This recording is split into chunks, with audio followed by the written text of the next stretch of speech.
Malayalam cinema is known for its progressiveness, but right now it is something dealing very something really important aspect, and that is the Hema Committee report, a report that was delayed by nearly 5 years, and a report that is actually carrying a lot of issues that is supposed to be addressed long time ago. We have Chinmay with us. Thank you so much for speaking to us. You have always raised your voice for the support for women and to bring the causes of women, especially in film industry, but not just film industry, a lot of issues as well.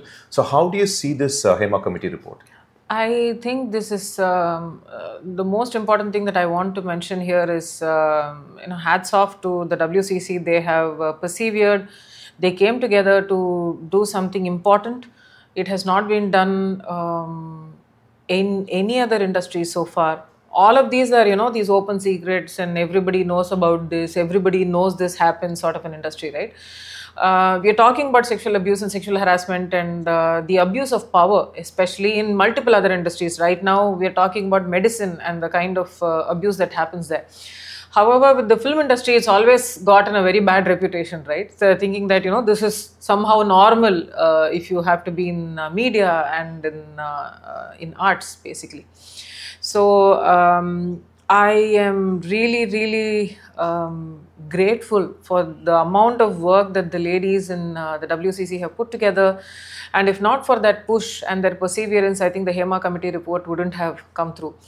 And whatever the criticisms are, considering the redactions and not having clarity as to why there are more redactions than the suggestions that were given and what is in the redaction, all those criticisms aside, Kerala continues to be the front runner in something like this. So I definitely want to appreciate that.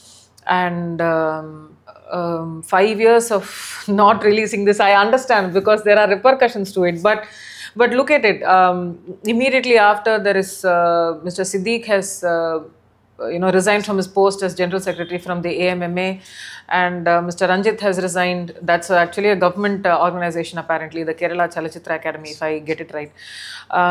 There are repercussions. And for whatever it is worth, I think, I hope, because they have done something for the first time, I hope they will go ahead and see this through. Well, even while speaking, you use the words normalcy and also like an open secret. But the problem here is that the report is out, but the Chief Minister of Kerala says that only if any person, any survivor comes forward and files a complaint, action will be taken. Should the government stick to this point, or they should take action suo motu?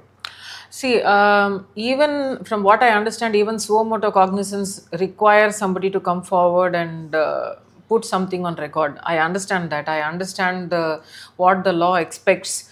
However, I think the problem here is, even if we do go and file a case and report it immediately, nothing much happens, and the case drags for years and decades and decades. I mean, I have been banned for 6 years and counting. I'm still going to court for my right to work back. Where else does it happen, right? And it's not even I mean, it's all that I did was just say that I was molested by someone, and that is all there is. That's all it took for the powers that be to say, okay, I'm not going to let you work in the film industry anymore. So when this is the kind of power and the political power and money that people will wield, because almost always sexual harassment and sexual abuse is not really about attractiveness and falling in love and all of that. It's just a power abuse. It's a power game that I'm in the position of power to do it and get away with it. See what you can do.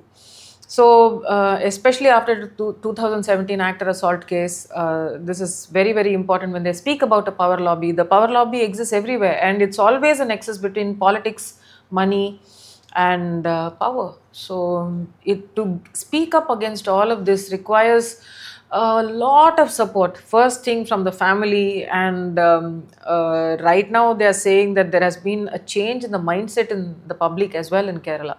So all of that helps. It's not that easy. We saw what happened in that Bishop Mulakal case. The same guy is apparently, defending Dilip, the actor, right? So, even justice, leans towards those who have money, power and the right connections. And more often than not, women are not the ones who have access to that. To me, if I may, the thing is that like now the report has shown how rotten the system is. But exactly how deep is this rot?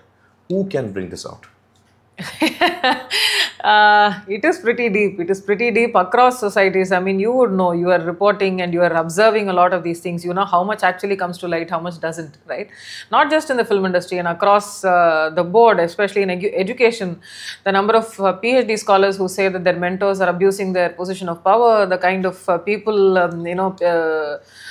PG doctors saying that their entire education will go to naught if their HODs and all of these guys do not do, they don't do what they, I mean, the least is them asking them to buy them expensive gifts and things like that. The worst is definitely sexual abuse and harassment and everything else.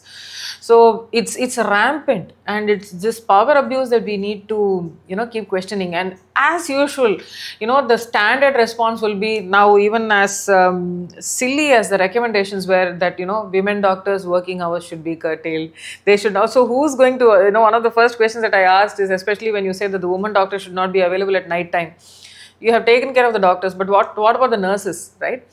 So you have just completely forgotten about an entire very, very strong position, strong representation of the healthcare, and they are not going to be having the amount of power or the reach that a doctor will have, right? And a baby or any emergency for a female is going to stop in the night. There are doctors who will say that they only want a female doctor to work on them or operate on them. So how is that going to work in Calcutta? I don't understand. But this is what it is when they keep saying that, some men, because of the actions of some men, all women pay. All of us lose our very, very hard-earned agency to work, to have financial independence and to do everything else. As long as the film industry is concerned, the rot is very deep, because it is also, as I said, a nexus with politics and power and money. And no rat is going to be speaking about the other rat, because those rats will sink this ship. And when the names are very, very big, which is why I really, kudos to the actor to have fought that case, because she went and immediately reported. She reported immediately. But then what happened? It's 6 years and counting even for her, right? We see what's happening with her. Actually, not 6, it's 7. 2017 to now. What has changed?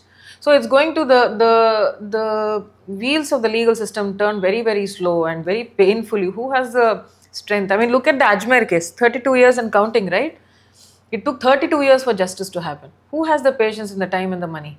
And the very, very famous line, the woman saying, how long are you going to keep calling us? We have become grandmothers now. That's a very, very strong statement that one of the survivors from the Ajmer case said in court, stop calling us to court. We are sick and tired of this. Because that's how slow the system is. Who has the time and the patience or the energy? I don't know how long I will have the energy. I'm doing it now at 6 years and counting. I don't know if I'll have it in another 7 years, which is 15 years. Because that's exactly what Radha Ravi said. Poi case go put a case. It will take 20 years. Because the men know how it works. I've seen 5 judges change. Do you want Kerala government to do something on this? I want all governments to do something on this. I want the entire Indian government to do something on this. Actually, not only are ICCs mandated by law, and the sacrifice of Bhavari Devi and her work and the Vishakha guidelines, the LCCs are supposed to be there in every district, in every space. We don't have that because no government is really interested in setting up all of that. It takes effort, it takes the right people in the right places with the right intention to actually make those things happen. Even if flawed, right, we hope something in the name of something will be put in place. Even today, it is a harrowing experience for somebody to go and report sexual abuse and harassment. Now people are speaking about how suddenly cases have increased. The cases haven't increased, just reporting has increased. I'm sure a lot more haven't been reported. Do you think, like, instead of glorifying the cinema industry, if someone comes out and speaks about the exact issues that's happening over there, will this be sorted? We all did. So many of us did, right? So many of us did. What happened? Nothing happened. Because the powers that be, the powers are in the hands of the men who do this. The powers are in the hands of the men who get bolstered by the politician because they have a vote bank behind them. End of the day, none of it matters. We are just body counts for them. And I would say that as a woman with privilege and a certain caste location, there are others who have no such, the 20 women that spoke up against Vairamuthu, they come from different backgrounds.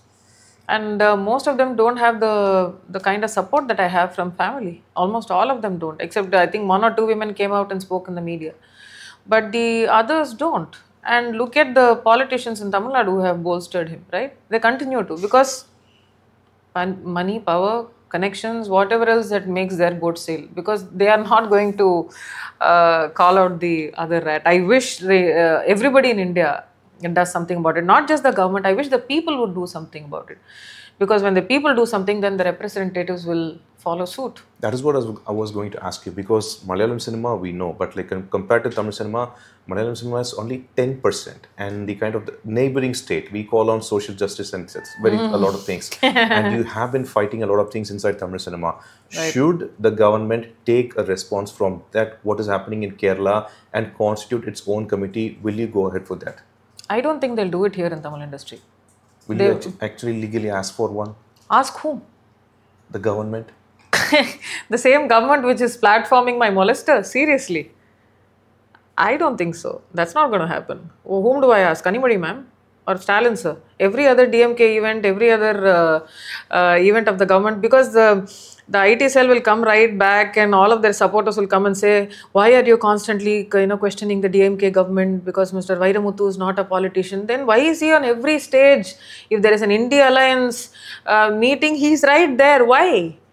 So there must be a reason. There must be a political reason for that. Or I'm sure that their friendship is not so important that they don't care how many men how many women he's molested, or they must all know about it and they don't care a damn. I think that's more the case. Whom to go and ask for? Or Mr. Kamala Hassan? He also didn't do anything. He also was, every once in a while he says, my best friend, my dear friend, my talented friend, come. Yes, of course, he's talented, great, amazing. Congratulations on that. Whom to ask? Can you tell me, is there a solution for this? Let me ask you openly on that.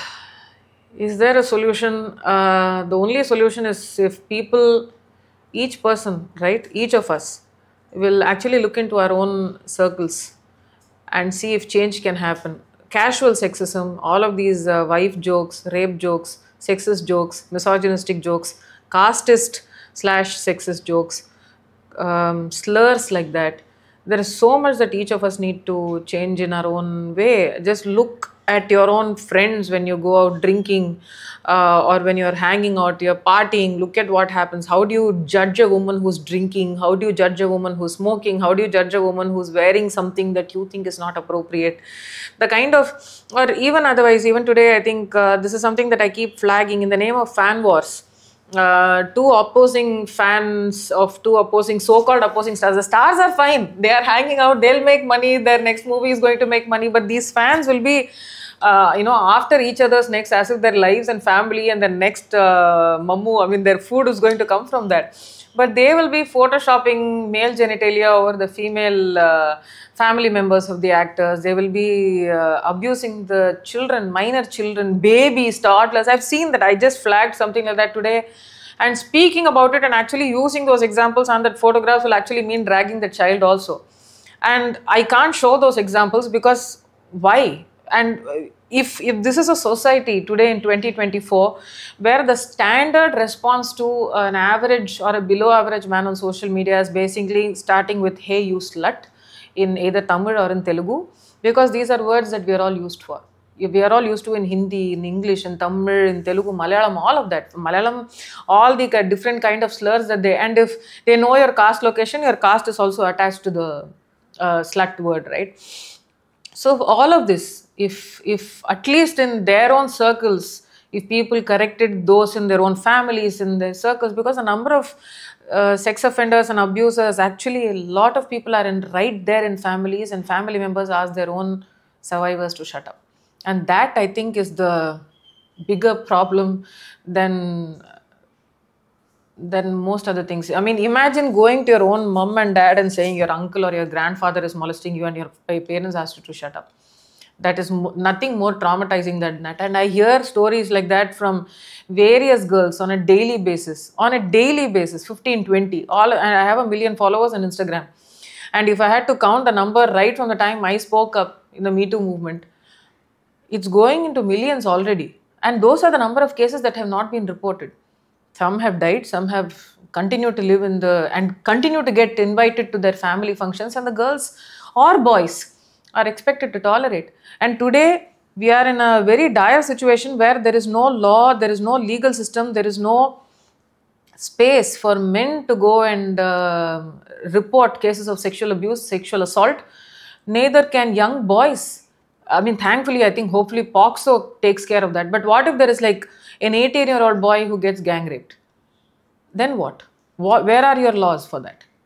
What is the safety for? And when I speak for safety, I speak for all genders. Everybody deserves to have a life, a childhood, without have to go through the abuse of sexual abuse and trauma.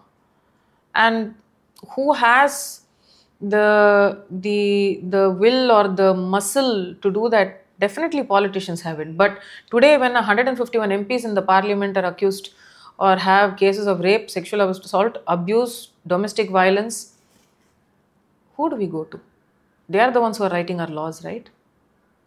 So it looks bleak. Thank you so much for speaking to us. That was Chinmayee very clearly mentioning that the wheels of the system definitely will not run fast, and the change has to come from within instead of waiting for the changes to be brought by the government or the legal system. Divyan, Pramod Madam, for today.